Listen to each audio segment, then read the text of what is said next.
Franchise Expo Austin, chatting now with Scott McIntosh of Mr. Gatti's Pizza. Scott, welcome to the podcast. Hey, thanks for having me, Jack. What do you think of the show so far? It's been great. Austin was home base for Mr. Gatti's for many decades, so it feels special being back, specifically with all of the folks with having so much memories with our brand being here for so long. Yeah, it seems to be one of those brands where if you're from other parts of the world, you might not be as familiar with it. But when I talk to my friends who grew up in Texas, they know all about Mr. Gatti's. So give our audience a little bit of an education on Mr. Gatti's. Tell us about the brand. Sure. Well, Mr. Gatti's was founded here in Austin in 1969. Over the years, it grew rapidly through Texas and most of the southern states.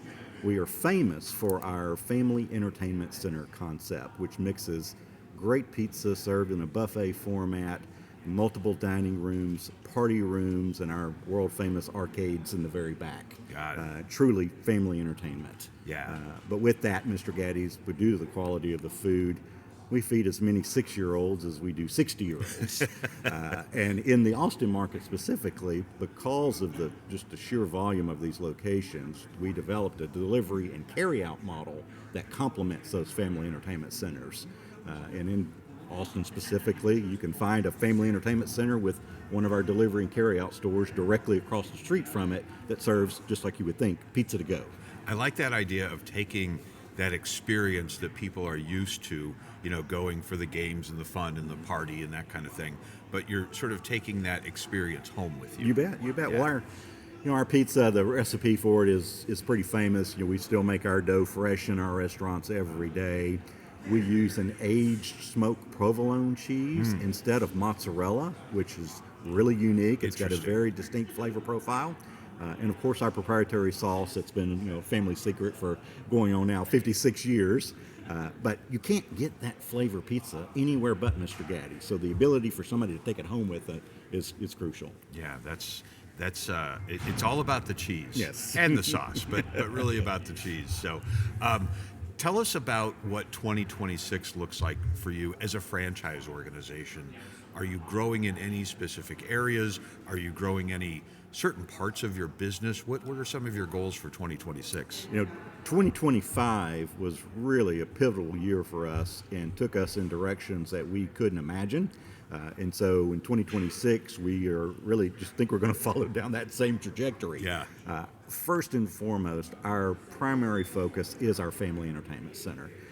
And for those that may not have ever seen a Mr. Gatti's, these are 12,000 plus square foot facilities. Wow. I've got them. I just opened one in Big Spring, Texas, that was just at 14,000 square feet.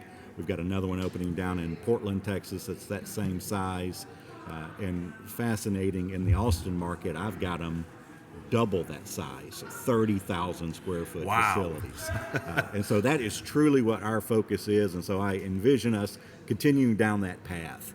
As I mentioned, the 2025 being a pivotal year for us, it was the first year of our Walmart initiative, where we started building modified versions of our delivery and carry-out stores inside of select Walmart supercenters.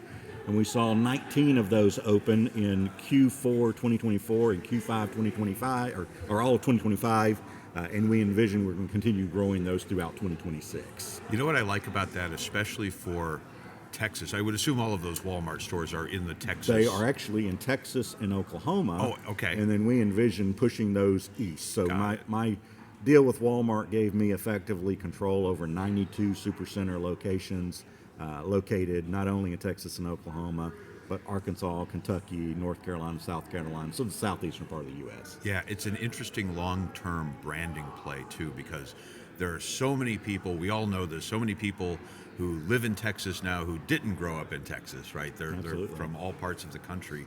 So maybe being in some of those Walmart stores gives some brand awareness to people who are not familiar with the brand before. And we look at it, we think it's a play to our family entertainment center model and the cross-promotional opportunities that would exist by having both of those in some proximity to one another, we think is powerful. I can advertise the Walmart opportunity on my the food that's served in our family entertainment centers, and I can make people aware with box toppers and things like that shopping at Walmart that may not be aware that a family entertainment center is nearby. So we do envision that as a way to enter markets and fortress markets as well. And are we really focused only on the entertainment centers, or are we also doing some smaller footprints for just delivery and carry out? The deal we struck with Walmart from a rent perspective was so attractive, it's really hard to compete with that on the street. Yeah. And so if I went into a traditional strip shopping center and built out a space, it is effectively doing the same thing that I can do in a Walmart at a fraction of the rent. Yeah. And plus, there's already thousands of people in that Walmart. Strike every day. that. Yeah. Millions of people walking through Walmart. I mean, per store. No, I don't envision us not doing the Delco stores on the street if it made sense. But I do think we would look at a Walmart first, and our relationship with them has been so great.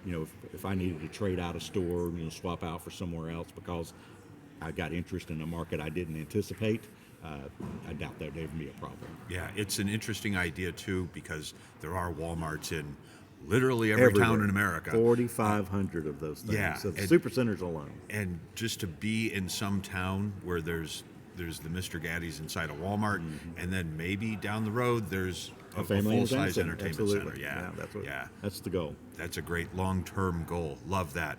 Scott, if someone would like to have a conversation with you about the opportunities with Mr. Gatti's Pizza, where can they reach you? Website, LinkedIn, Absolutely. email? You bet. Where do you want to connect? Of course, I think reaching out to me on our website is probably the best, which is Gatti'sFranchise.com. Feel free to click on it. I am, of course, on LinkedIn. Feel free to connect there, or shoot me an email at scott.mcintosh@Gatti'sPizza.com. All right, very good. Enjoy the rest of the show here and have a great 2026. Thanks so much, sir.